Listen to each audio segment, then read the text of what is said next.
Est-ce que tu tiens toujours tes promesses? Moi, je connais quelqu'un qui les tient toujours. Pour en savoir plus, rendez-vous au Culte Espoir.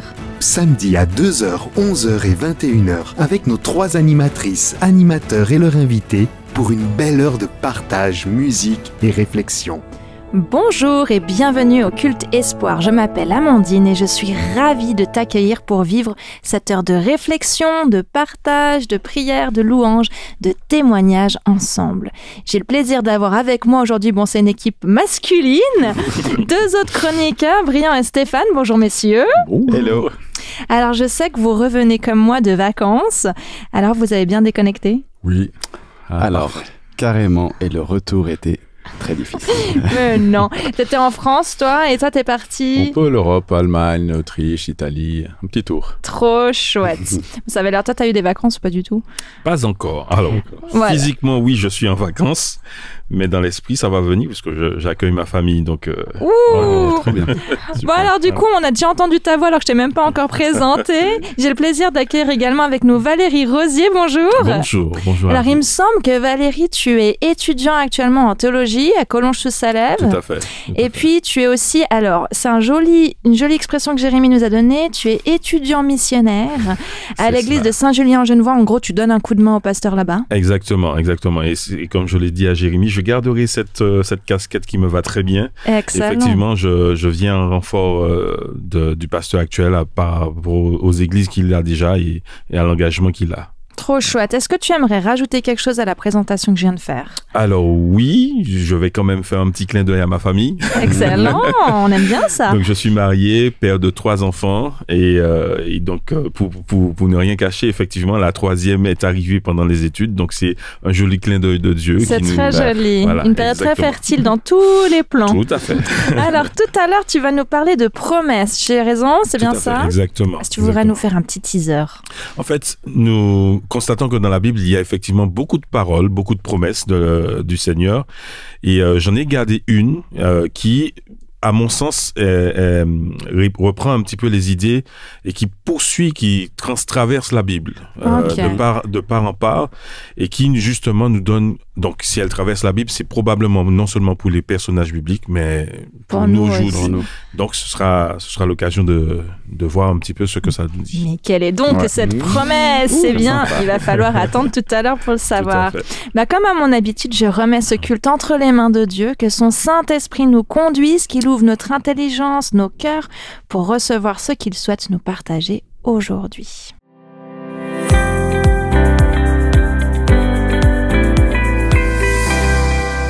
Alors, pour ce Dieu dans ma semaine, Brian et moi aimerions te parler un peu de nos vacances. Alors, les derniers mois ont été remplis de défis pour nous et les défis de la vie, franchement, c'est parfois compliqué.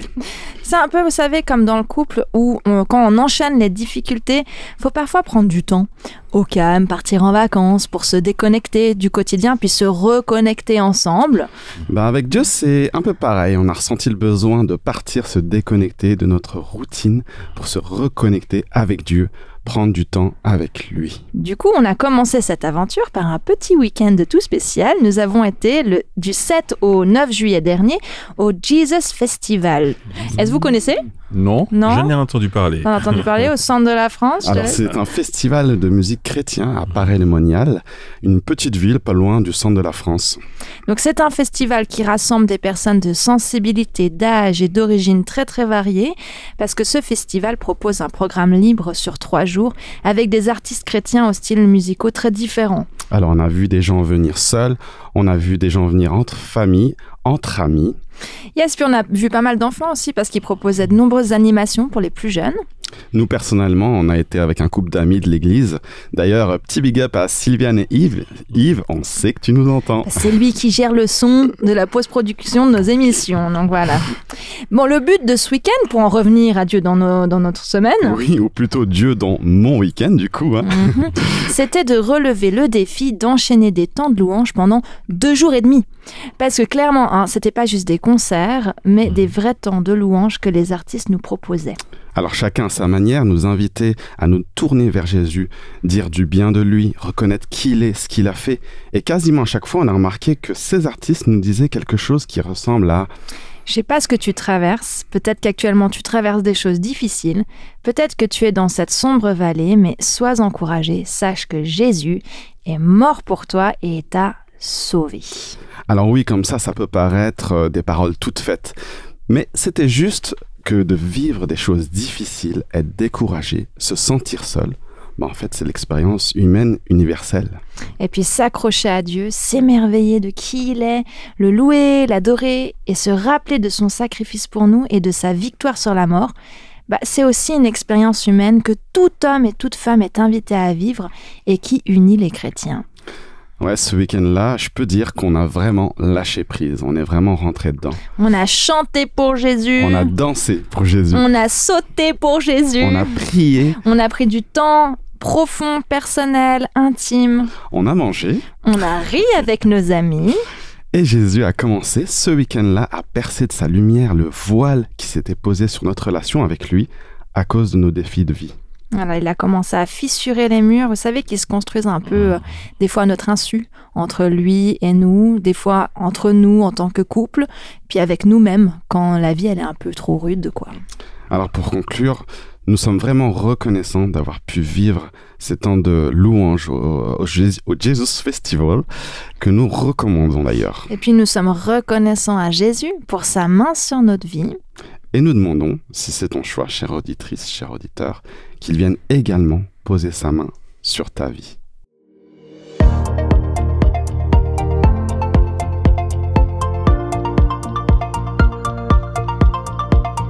Alors Stéphane, on va parler de promesses aujourd'hui. Toi aussi, t'en as choisi une pour nous. Oui, donc pour commencer, vraiment pour comprendre cette promesse, il faut que je pose le contexte. Il faut vraiment savoir où on était. Okay. Donc c'était la fin de la vie de Josué, c'est le leader actuel du peuple d'Israël.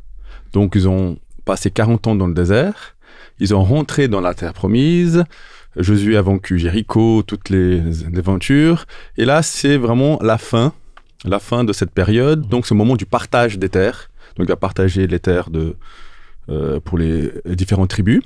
Donc c'est un peu la fin pour faire un petit peu le point que s'est passé. Donc ta promesse est vraiment dans le livre de Josué, chapitre 21, versets 43 à 44. Donc dans l'Ancien Testament. L'Ancien Testament au début de l'Ancien Testament. Okay. Donc c'est écrit, le Seigneur donne aux Israélites tout le pays qu'il a promis à leurs ancêtres.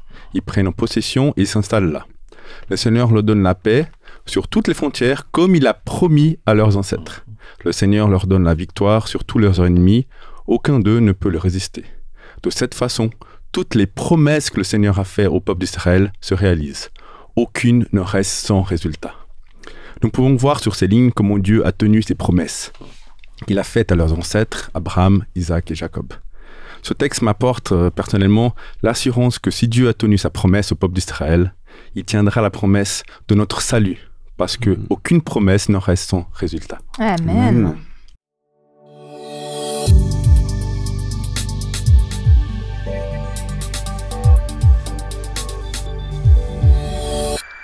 Alors, une des parts importantes d'avoir la foi en Dieu, de décider d'intégrer Dieu dans sa vie quotidienne, du coup de vivre par la foi, comme on dit, c'est selon moi de décider de lui faire confiance. C'est un choix qui peut sembler de l'extérieur complètement fou.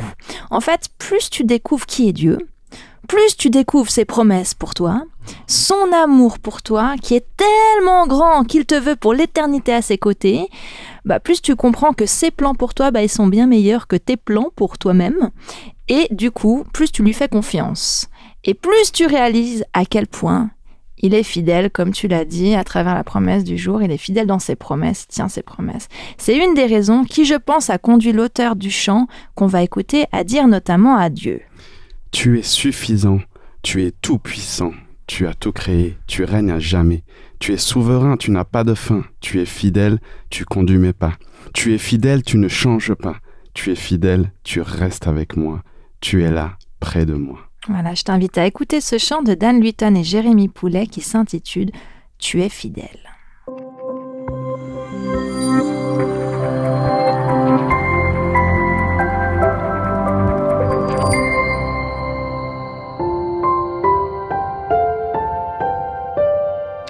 Alors Brie, tu as eu l'occasion d'interviewer un cousin à toi qui aime Dieu et qui avait une expérience à nous partager. Oui, exactement. C'est Gaël qui a accepté de se prêter à l'exercice du témoignage. Il évoque une promesse de Dieu qui a pris du temps à se réaliser, mais qui lui a appris aussi pas mal de choses. Mais je ne t'en dis pas plus, place à son témoignage. Alors, je m'appelle Gaël, j'ai 32 ans, je travaille dans l'informatique et je suis né dans une famille adventiste. Est-ce que Dieu s'est déjà présenté à toi dans une promesse qu'il t'a faite ? Alors oui, malheureusement, il y a maintenant 1 an, je me suis blessé assez gravement au genou et je savais pas trop comment les choses allaient se terminer ou du moins allaient se passer. Parce que dans ma vie du quotidien, je suis quelqu'un qui bouge beaucoup, qui aime aller un peu à gauche à droite. Et le fait d'être immobilisé en fait pendant 1 an, ça m'a fait un peu stresser. C'est-à-dire que toutes les choses que j'aimais faire, j'étais un peu bloqué. On va dire grâce à cette blessure, j'ai pu un peu me recentrer sur moi et également sur Dieu. Car il a pu m'accompagner et justement me donner la force de surmonter ces moments difficiles. Et avec du recul, quand je parle de moments difficiles, c'était pas vraiment le cas du coup, parce que Dieu est intervenu à travers ma famille, à travers mes amis, qui ont été là et qui m'ont soutenu, qui m'ont accompagné, qui m'ont tenu compagnie pendant cette année-là. Et en fait, au jour d'aujourd'hui, du coup, j'ai la possibilité de remarcher, ça va beaucoup mieux. Au début, j'étais chez moi, mais pour justement retrouver entre guillemets la mobilité plus rapidement, j'ai intégré un centre spécialisé pendant 1 mois complet. Et pendant cette période-là, j'ai rencontré pas mal de monde. Et c'est là que je me suis rendu compte que de un, il y avait des cas beaucoup plus compliqués que moi. Mais malgré ça, moi j'avais la paix. Et je pense que j'ai pu également aussi témoigner ce message-là par finalement ma joie de vivre et cette capacité à rester positif malgré les difficultés et cette blessure. C'était vraiment une expérience, on va dire, formatrice qui m'a appris 2 choses. C'est la persévérance, donc pour la rééducation, parce que c'est quelque chose de long et compliqué, et la patience. C'est-à-dire qu'il y a des choses où en fait elles arrivent quand elles arrivent et ce n'est que perdre de l'énergie que de vouloir les accélérer. Comme je disais, je suis quelqu'un d'assez actif et en fait parfois le fait de ne rien faire est très bénéfique et ça c'est valable, je pense qu'on ne croit ou pas en Dieu, parce que du coup ça permet tout simplement de réfléchir et d'avoir des réflexions, on va dire, saines, c'est-à-dire sans précipitation, sans pression. Je me rappelle de cette consultation chez le chirurgien qui m'a dit au bout de 2 mois, c'est bon, vous pouvez enlever votre attelle et commencer à plier le genou à l'aide d'un kinésithérapeute. Et là, je me souviens, j'étais super content, j'étais vraiment heureux. Jusqu'au moment où le kiné commençait à plier ma jambe. Pour vous décrire la scène, ne serait-ce que la plie d'1 degré, c'était pas possible. Je souffrais de douleur. Et là, ma joie en a pris un coup parce que je pensais pouvoir en fait replier la jambe tout de suite. Mais en fait non, tout était devenu raide. Et on en vient justement à ce qu'on disait tout à l'heure, la patience. C'est que là, on pouvait pas accélérer les choses, c'est-à-dire qu'il fallait de la répétition et de la patience et surtout de la progressivité. Et d'ailleurs, quoi qu'il arrive de bon ou de mauvais, il est présent et il nous permet en fait, et quand je dis nous, c'est que pour moi, Dieu est là pour tout le monde, qu'on croit ou pas. Il permet que les choses se fassent et que chaque chose soit finalement adaptée à chacun. Parce que l'expérience de l'un n'est pas forcément valable pour l'autre. Et ça, c'est très important parce que Dieu agit dans la vie de chacun et de manière différente. Et qu'est-ce que tu donnerais alors comme conseil à quelqu'un qui attend une promesse, quelqu'un qui a renoncé à une promesse, et même par rapport aux promesses qu'il peut y avoir dans la Bible, des promesses de vie, des promesses de joie, de paix. Est-ce que tu aurais quelques conseils, quelques mots à leur donner à ces gens-là ? Si je pouvais dire en quelques mots comment peut-être les aider, ce serait en fait de croire Mais en fait, croire, ça ne suffit pas. Il faut également expérimenter. C'est-à-dire qu'il faut être prêt à ce que ça ne marche pas. Je vais dans ce sens parce que souvent, on a nos volontés. Mais la chose en quoi je crois fortement, c'est que il y a notre volonté, mais également la volonté de Dieu. Et Dieu, il ne souhaite que le meilleur pour nous. Et souvent, on s'entête finalement à vouloir accomplir notre volonté. Alors que les promesses, elles sont forcément bonnes pour nous. Et quand je parle d'expérience, c'est justement ça. Dieu est bon et il permet les erreurs et il fait tout justement pour qu'on aille vers lui. Donc les personnes qui doutent ou qui ont du mal justement à expérimenter ces promesses, eh ben, je leur dirais c'est juste d'y aller. Mais surtout d'accepter que ça ne marche pas, parce que Dieu justement va en faire quelque chose. Et on s'attend par exemple à un résultat à un instant T, alors que le résultat est juste derrière. Donc au-delà de croire, il faut aussi persévérer et ne rien lâcher.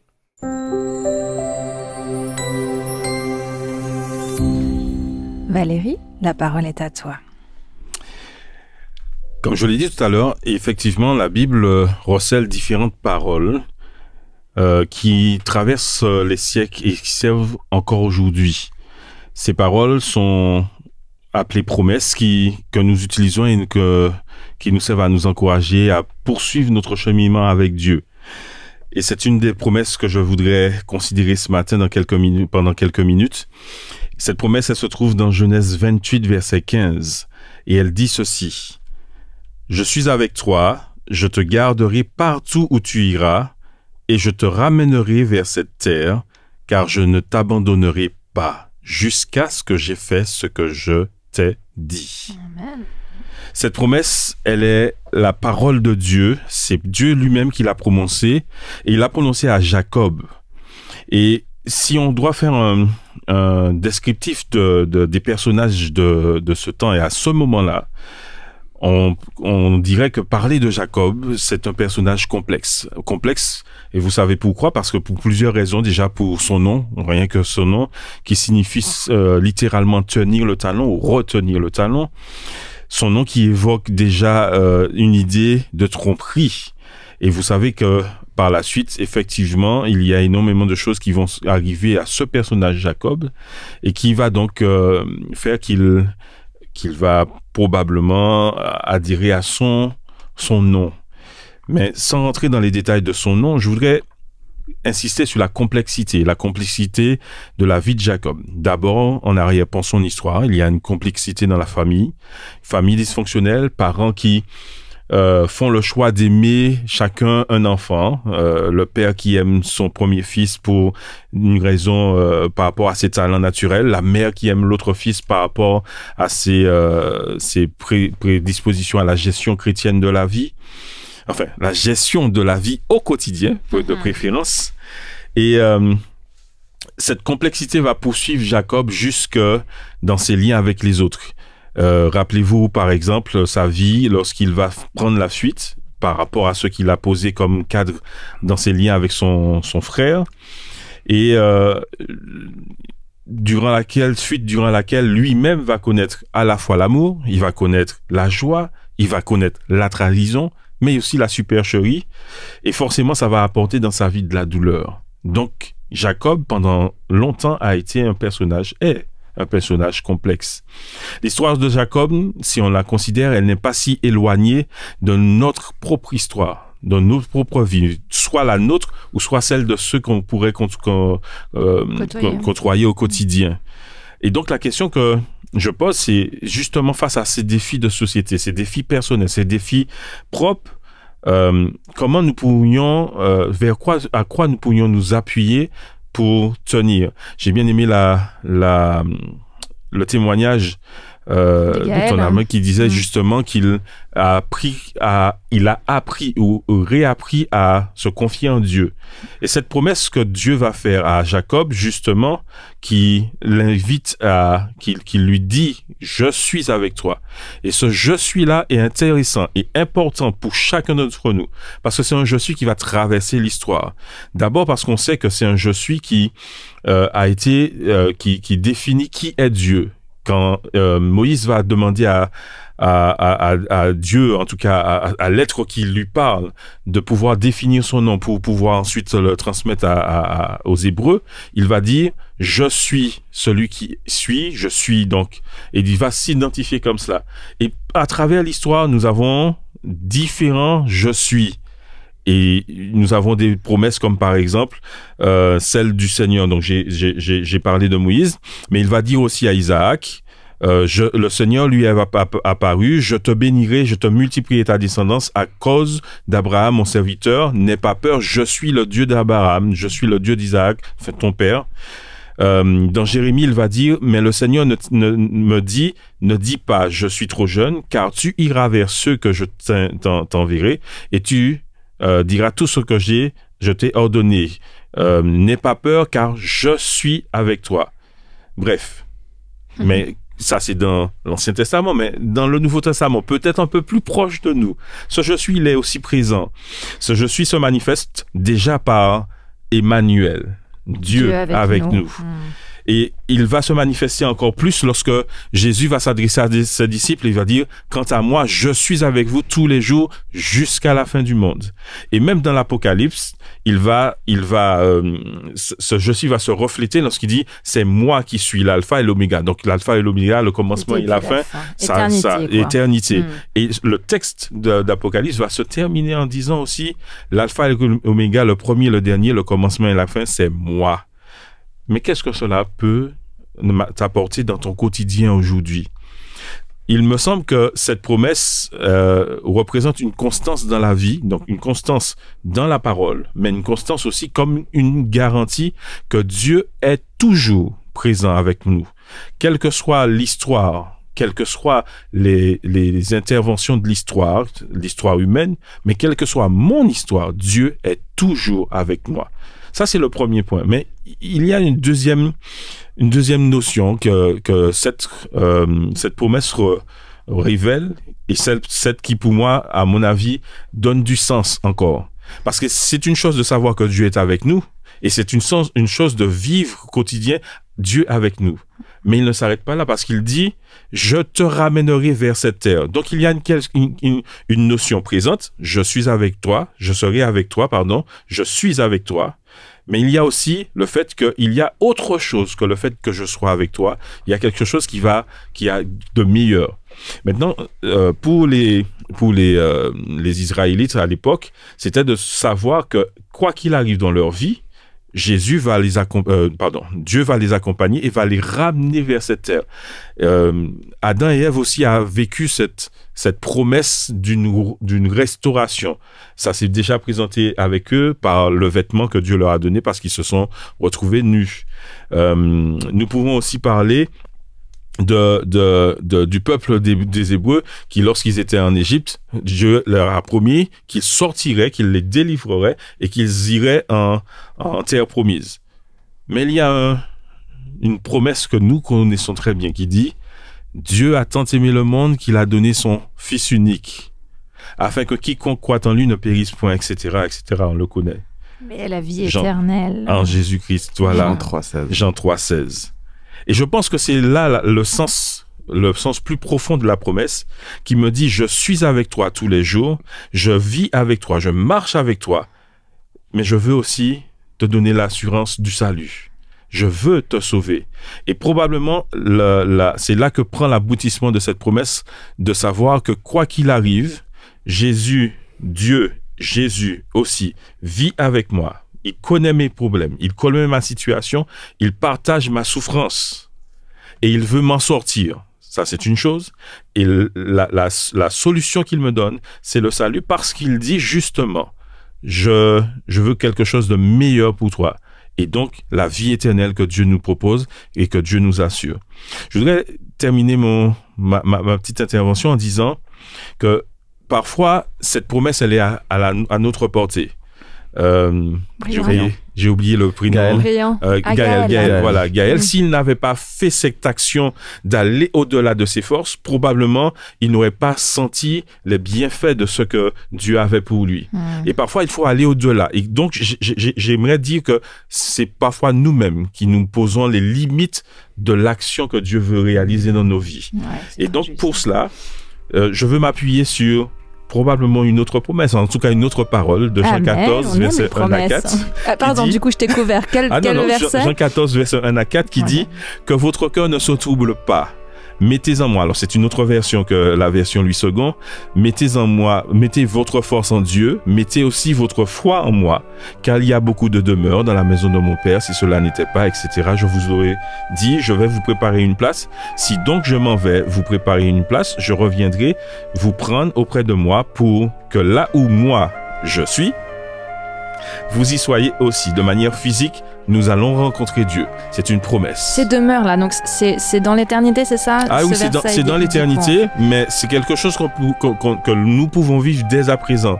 Parce que justement, les promesses deviennent concrètes lorsque nous laissons la place à Dieu de les réaliser déjà maintenant.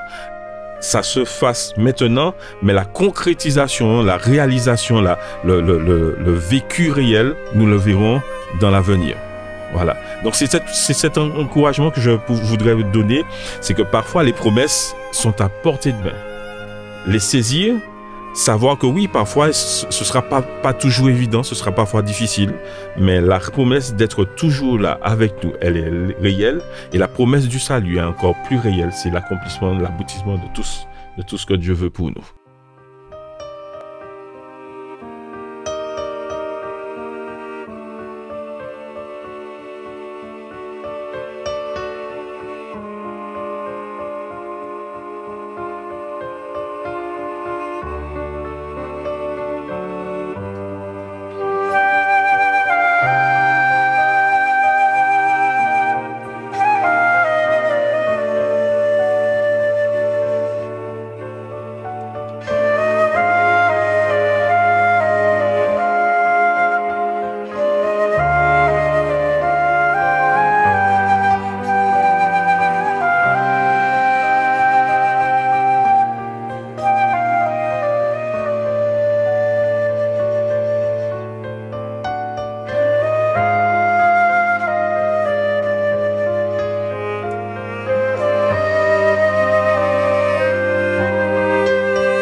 Si tu viens de nous rejoindre, tu te trouves au Culte Espoir. Aujourd'hui, nous avons abordé le thème de la promesse du salut et c'est Valérie Rosier qui vient de nous le partager avec son message. Alors, auditeur, auditrice, je t'invite à vivre 6 minutes de discussion où nous allons échanger sur ce qui nous a interpellés sur ce message. Et d'ailleurs, Valérie, est-ce que tu pourrais nous définir un petit peu cette promesse du salut? Qu'est-ce que tu entends par là?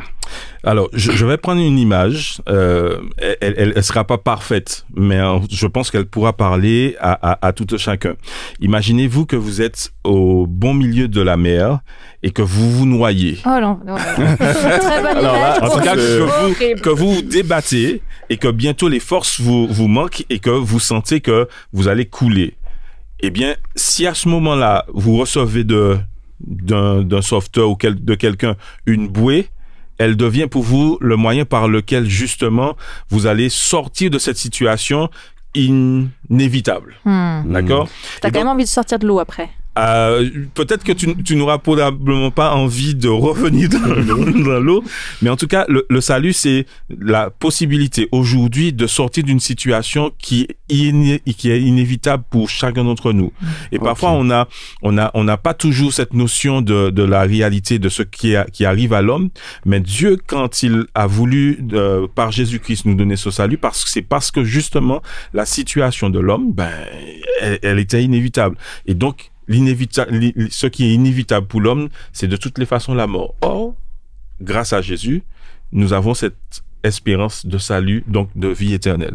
Donc, moi, je pousserais du coup ta petite image en disant, voilà, il y a le salut qui commence aujourd'hui, ça veut dire cette manière de vivre mieux finalement cette vie qui peut être dure. Oui. Et puis, il y a cette espérance qu'un jour, on sera plus là dans ce taux, mais tu vois, au ciel, enfin comme tu disais, cette demeure que Jésus nous prépare, on va pouvoir être l'éternité avec ce Dieu d'amour. On est complètement sorti de cette situation dont absolument, c'est exactement ça. Voilà. D'accord. Merci beaucoup. J'ai hâte que ce jour arrive. Je crois qu'on a tous hâte. Je pense que tout le monde a déjà passé des vraiment difficultés. On peut voir dans la Bible les choses, difficultés, et attendre parfois la promesse de Dieu. On va dire, on doit attendre un petit peu, mais on sait qu'elle arrive. Oui. Et j'espère que ça arrive assez vite.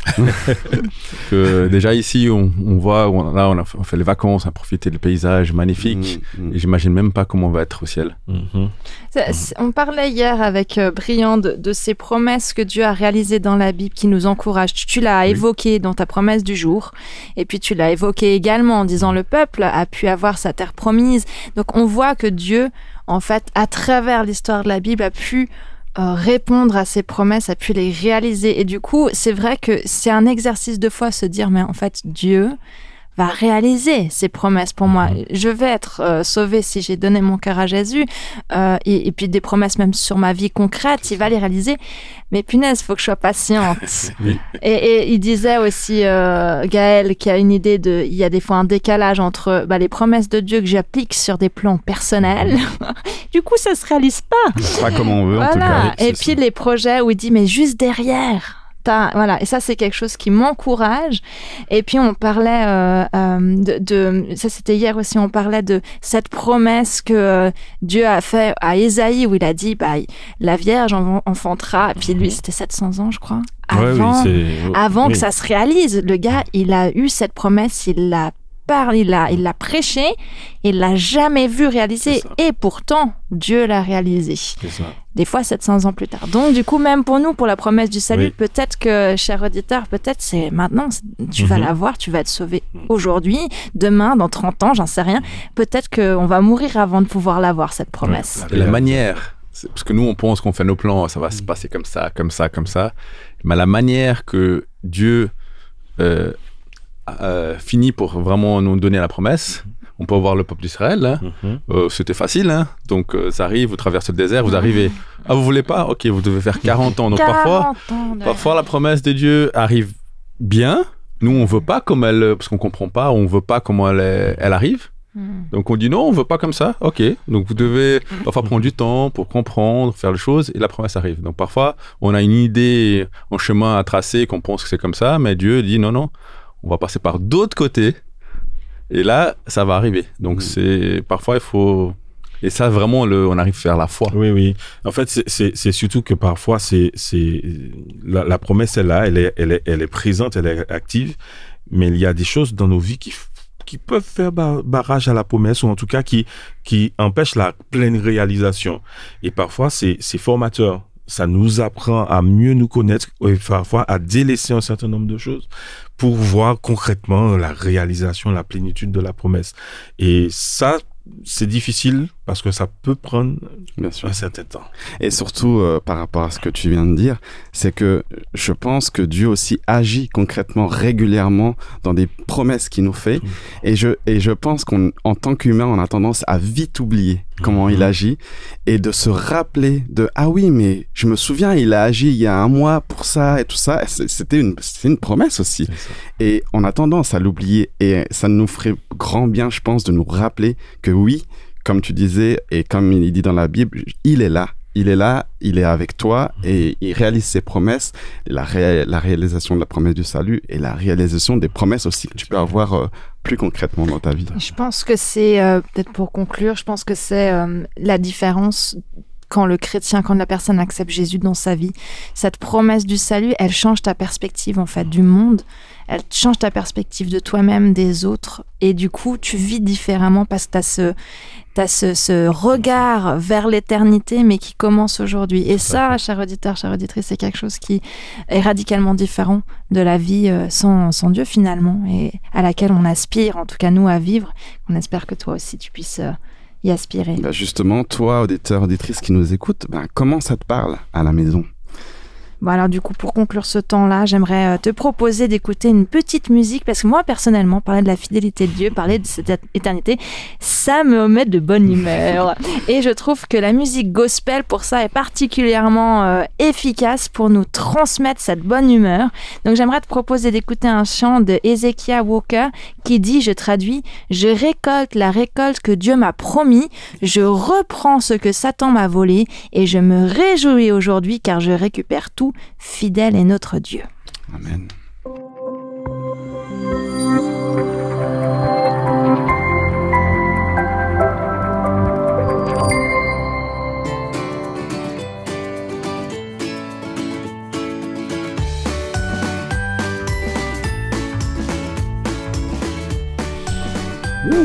Nous voilà dans la chronique Question et vérité. Nous aimons bien prendre le temps avec notre invité pour savoir plus de son vécu de foi, ses expériences avec Dieu, ses habitudes avec Dieu. Donc Valérie, merci déjà pour avoir accepté de jouer le jeu des questions. Yes, trop bien. Alors c'est parti.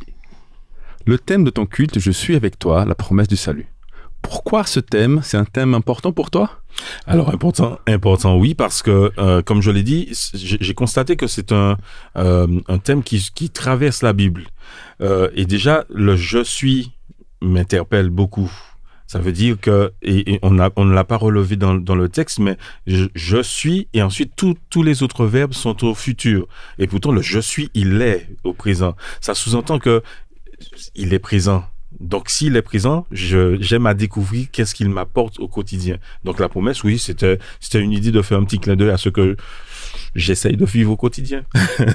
Trop chouette. Est-ce qu'il y a un verset de la Bible que tu aimes particulièrement, ton préféré?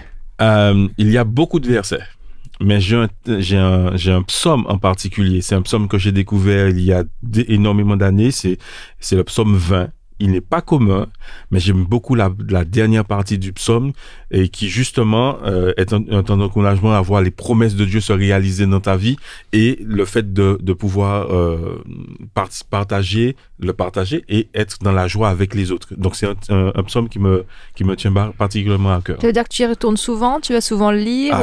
Si, chaque fois que j'ai l'occasion et chaque fois que j'ai l'occasion de partager avec des frères, oui, c'est le psaume que je mets en avant. Bon, on va retourner le lire alors, psaume 20. Plaisir. Donc c'est ton livre préféré de la Bible? Ou t'as un autre livre? Le livre, non.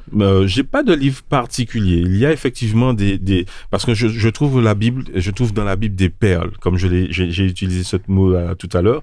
J'ai des perles. Donc, je découvre des perles. Donc, j'ai pas un livre en particulier qui me tient à cœur. Mais chaque fois que je trouve quelque chose sur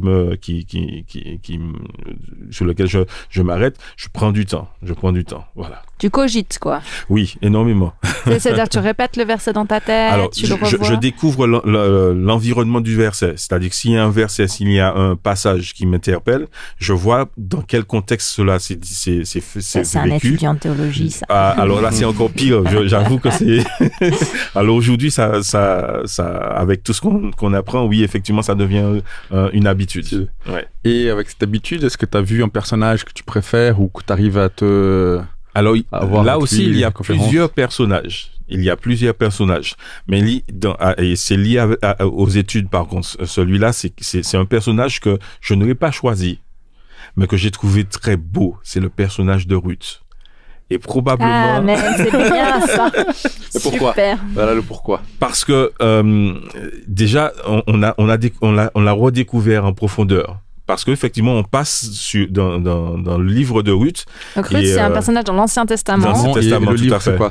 C'est Ruth, c'est le livre de Ruth. C'est 4 chapitres, c'est petit. C'est, je crois, 4 ou 5 chapitres. Ouais. mais qui a quand même un rôle important dans la Bible, parce que sans Ruth, il n'y aurait pas eu David. Sans David, il n'y aurait pas eu Jésus. Donc, vous voyez, c'est quand même, il y a quand même un passage. Et c'est vraiment moi, ce qui m'a interpellé, c'est la décision de Ruth de tout abandonner. Ah, je vois déjà une question qui pourrait venir par la suite. De tout abandonner et d'accepter la foi de sa belle-mère et ce que ça a eu comme impact justement sur la vie, mais pas que dans sa vie, mais sur tout l'ensemble de l'histoire biblique. Donc la question suivante. J'ai vu, on a un peu discuté. Donc là, tu as pu abandonner ta vie normale pour être vraiment venir à l'étude de pasteur. Mais pourquoi? Comment c'est venu? Alors, c'est venu Il a combien de temps pour répondre à cette question complexe? Allez, 1-2 minutes. Alors, je vais synthétiser. C'est venu d'abord par une interrogation de ma femme. Parce qu'effectivement, j'étais très actif dans l'église et parfois même, je passais beaucoup de temps dans l'église plutôt que dans mon travail. Alors, pas plutôt, en parallèle à mon travail. Il m'arrivait souvent de me retrouver, de couper dans mes journées. J'étais assez libre dans ma gestion du temps et de me retrouver terminer à faire rapidement ce que j'avais à faire au travail et puis me retrouver à l'église. Et puis, le chemin faisant, mon épouse m'a dit, mais Valérie, vu l'implication que tu as dans ton église, est-ce que ça ne t'a jamais traversé l'esprit de...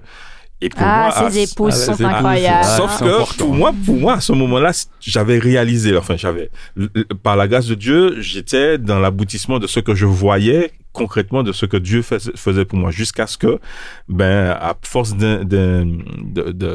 d'insistance de sa part, finalement, Dieu s'est révélé à moi. Je dis bien vraiment révélé parce que moi qui attendais une voix de Dieu me disant Valérie va faire des études, non, je l'ai pas vu, je l'ai pas eu cette voix, je l'ai pas eu, mais c'est un sentiment très fort et très profond qui à travers des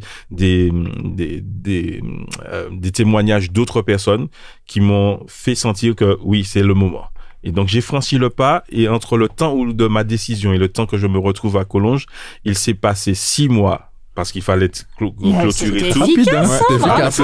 6 mois pour arriver à Collonges, mais il s'est passé 2 semaines entre le temps de prendre les billets, de faire le dossier, etc. 2 semaines. Alors là, si c'est pas la main de Dieu. Oui, ça, il faut pas vouloir le voir. C'est clair. Ça, c'était très rapide. Ouais, oui, très rapide. Et je dois témoigner que c'est une vraie joie aujourd'hui de vivre ce que je vis. Moi, personnellement, vécu pas la même chose, mais quand Dieu veut quelque chose, c'est très rapide. Oui. Quand on décide de suivre ce que Dieu fait. Alors, une dernière pour finir, on a écouté beaucoup de chansons. Oui. Un chant préféré? Est-ce que tu as une chanson? Pour être honnête, le chant qui vient de passer, c'est un de mes chants préférés. Ça, c'est le Saint-Esprit qui a fait son taf. Parce qu'on savait pas quand on l'a mis. Trop bien. Donc, t'aimes écouter du gospel qui parle de fidélité de Dieu. J'aime le gospel, oui. J'aime la musique, la louange en règle générale. Et effectivement, c'est quelque chose qui m'apporte. J'aime prendre du temps d'écouter la musique parce que justement, c'est une fibre en moi ça me parle. Donc j'aime beaucoup entendre écouter les textes et ensuite la musique vient en second, mais le texte souvent me parle personnellement. Trop chouette. Ouais. Merci à toi d'avoir participé à ce petit jeu Question-Vérité. Et toi, cher auditeur, t'aurais répondu quoi à ces questions? Alors, je nous invite à un temps de prière. Est-ce que Valérie, tu pourrais nous unir dans la prière? Avec plaisir. Notre Père, notre Dieu, merci d'être Dieu dans nos vies. Merci d'être ce Dieu qui, en constance présent dans nos vies, agit pour nous et est avec nous. Merci de nous rappeler que, quelles que soient les circonstances, les dysfonctionnements même de nos vies, tu es avec nous et que tu agis pour nous, que tu marches avec nous. Merci aussi, par ton Fils Jésus-Christ, de nous donner cette bouée de sauvetage. Et permets, Seigneur, que notre quotidien, le nôtre ici sur le plateau, mais celui de nos auditeurs, soit meilleur avec toi. Au nom de Jésus. Amen. Amen.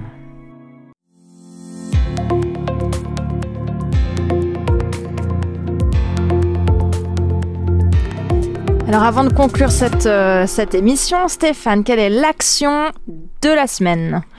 Bon, nous avons vu que Dieu tient toujours sa promesse. Donc, nous voulons suivre les sons d'exemple et donc toujours essayer de tenir nos promesses faites aux autres. Donc, cette semaine, j'aimerais te proposer de tenir tes promesses. Faites aux autres et aussi à soi-même. C'est très important aussi de tenir les promesses à soi-même. Donc, réponse aussi aux promesses faites. Ont-elles été tenues ou pas? Si elles n'ont pas été tenues, essaie d'analyser le pourquoi et voir comment on peut, pour la prochaine fois, vraiment de tenir vraiment nos promesses. Tu peux aussi demander à Dieu de t'aider à tenir tes promesses. J'aime bien cette mise en action, je la trouve courte, efficace. Non, super, merci beaucoup. Sois béni, toi qui décideras de relever ce défi, vraiment que le Saint-Esprit t'accompagne. C'est chouette d'être des personnes de parole. Et ça représente bien qui est Dieu du coup. Nous voilà arrivés à la fin de ce culte. Je suis reconnaissante pour cette heure passée avec notre Papa Céleste, avec vous autour de la table. Stéphane Briand, merci pour vos préparations, votre participation alors que c'était la période estivale de vacances. Trop cool, merci messieurs. Merci également Valérie pour ton partage. Tu reviens la semaine prochaine. Tu vas nous parler de quoi? La semaine prochaine, ce sera une continuité. J'ai l'impression. On va parler de Dieu avec nous. Dieu avec nous. Et Dieu qui voudrait rester avec nous. Est-ce que nous sommes prêts à rester avec Dieu? Bon, ça. Épisode 2. Je suis heureuse aussi d'avoir pu partager cette heure avec toi, cher auditeur, chère auditrice. Si tu as apprécié ce moment, n'hésite pas à le partager largement autour de toi, des amis, des collègues, de la famille, des membres de ton église. Il y a le lien vidéo sur YouTube ou il y a le podcast sur Hope Radio. Tu peux d'ailleurs retrouver ce lien en dessous des vidéos YouTube. Je te souhaite une belle nouvelle semaine richement bénie. Sois protégé, entouré des bras de notre Papa d'amour du ciel, réconforté de savoir qu'il tient ses promesses envers toi. À la semaine prochaine. Bye bye.